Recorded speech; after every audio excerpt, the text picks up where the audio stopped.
বিসমিল্লাহির রহমানির রহিম। Welcome back to my channel. বন্ধুরা, আপনারা সবাই কেমন আছেন? আশা করি আলহামদুলিল্লাহ আল্লাহর রহমতে সবাই ভালো আছেন, সুস্থ আছেন। আজকে আমি আপনাদের জন্য নিয়ে এসেছি ব্রয়লার মুরগির রোস্ট। খুব সহজে ঘরোয়া উপকরণে আমি খুব পারফেক্টলি ব্রয়লার মুরগির রোস্ট তৈরি করে দেখাবো, তাই ভিডিও স্কিপ না করে পুরোটা দেখতে থাকুন।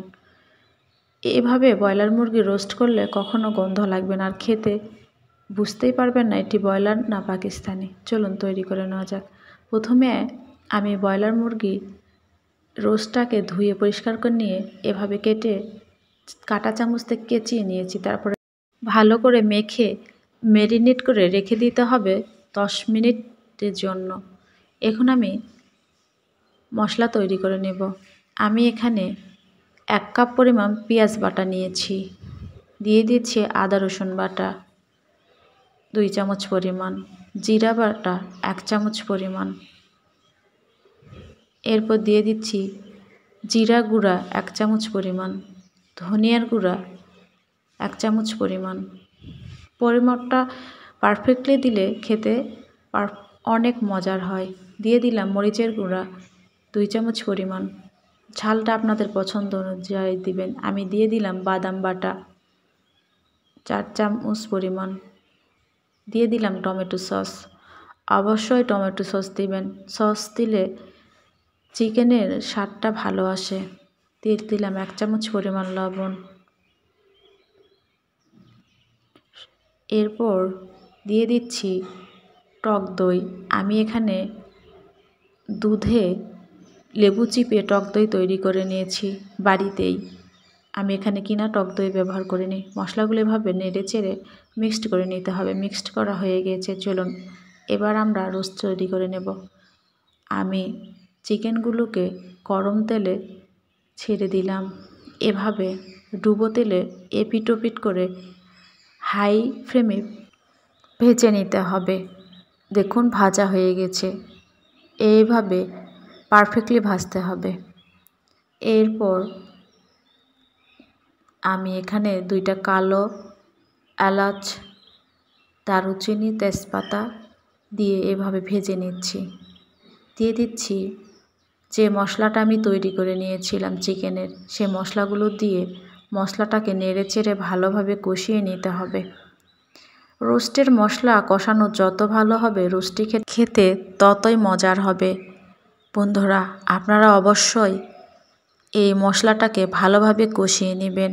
মশলাটাকে বারবার নেড়ে চেড়ে দিতে হবে, তা না হলে নিচে লেগে যেতে পারে। আমি ঢাকনা দিয়ে ঢেকে দিলাম।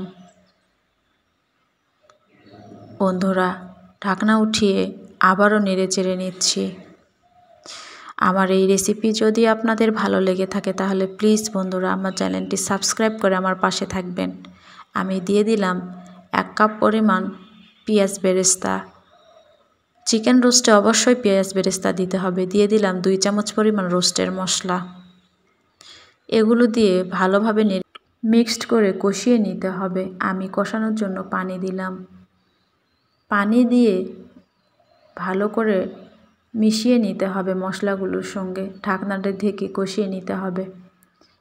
আমি আবারও ঢাকনা উঠিয়ে মশলাগুলো নেড়ে চেড়ে দিচ্ছি যাতে লেগে না যায়। বন্ধুরা, মশলা কষানো হয়ে গিয়েছে, এখন আমি চিকেনগুলো দিয়ে দিচ্ছি। এই চিকেনগুলো এভাবে দিয়ে দিতে হবে।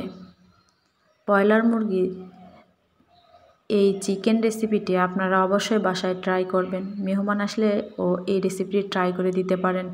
এভাবে ব্রয়লার মুরগি রোস্ট রান্না করলে খেতে খুবই মজার হয়, আর বুঝতেই পারবেন না এটি ব্রয়লারের চিকেন। ওপরে তেল ভেসে উঠেছে, তার মানে চিকেন রান্নাটি আমার পারফেক্টলি হয়েছে।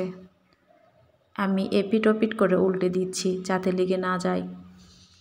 বন্ধুরা, এই সময় চুলার আঁচটা মিডিয়ামে রাখতে হবে, তা না হলে নিচে পুড়ে যেতে পারে।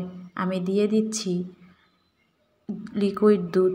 আপনারা অবশ্যই এই লিকুইড দুধ দিবেন। যদি লিকুইড দুধ না থাকে প্যাকেটের গুঁড়ো দুধ দিতে পারেন। গুঁড়ো দুধ পানিতে গুলিয়ে দিবেন, তাহলে শাহি ফ্লেভারটা চলে আসবে। বন্ধুরা দেখুন আমার চিকেনের রেসিপিটা কেমন হয়েছে। ফ্লেভারের জন্য উপরে আমি 4-5টা কাঁচামরিচ দিয়ে দিলাম, এটা অপশনাল, আপনারা চাইলে নাও দিতে পারেন। বন্ধুরা আমি সব শেষে নামানোর আগে দিয়ে দিচ্ছি 1 চামচ পরিমাণ চিনি। অবশ্যই রোস্টে চিনি দিতে হবে, চিনি দিলে রোস্টের ফ্লেভারটা ভালো আসে, খেতে অনেক মজার হয়। দেখুন আমার ব্রয়লার মুরগির চিকেন রোস্টটা কেমন হয়েছে। আপনারা অবশ্যই বাসায় এই রেসিপিটি ট্রাই করবেন আর আমাকে কমেন্ট করে জানাবেন রেসিপিটি আপনাদের কাছে কেমন লেগেছে আর আপনারা কিভাবে এই রেসিপিটি সহজে তৈরি করেছেন। চুলা থেকে নামিয়ে পরিবেশন করলাম, দেখুন কেমন লাগছে। আপনারা অবশ্যই আমাকে কমেন্ট করে জানাবেন আর এই সহজ উপকরণ দিয়ে ঘরেই তৈরি করে নিতে পারেন এই চিকেন রোস্ট। বন্ধুরা আপনার বাসায় মেহমান আসলে এভাবে চিকেন রোস্ট, ফ্রাইড রাইস, বেগুন ভাজি ও সালাদ লেবু দিয়ে পরিবেশন করতে পারেন। এটি একটি রেস্টুরেন্টের খাবারের মতোই স্বাদ আসে। আপনারা অবশ্যই আপনার বাচ্চাকে এভাবে সুন্দর করে পরিবেশন করে দিতে পারেন। আমি এখানে সালাদ, বেগুন ভাজি, চিকেন রোস্ট ও ফ্রাইড রাইস পরিবেশন করেছি। আপনারা অবশ্যই এই রেসিপিটি বাসায় ট্রাই করবেন আর কেমন আপনাদের কাছে লেগেছে আমাকে কমেন্ট করে জানাবেন। সবাই ভালো থাকবেন, সুস্থ থাকবেন।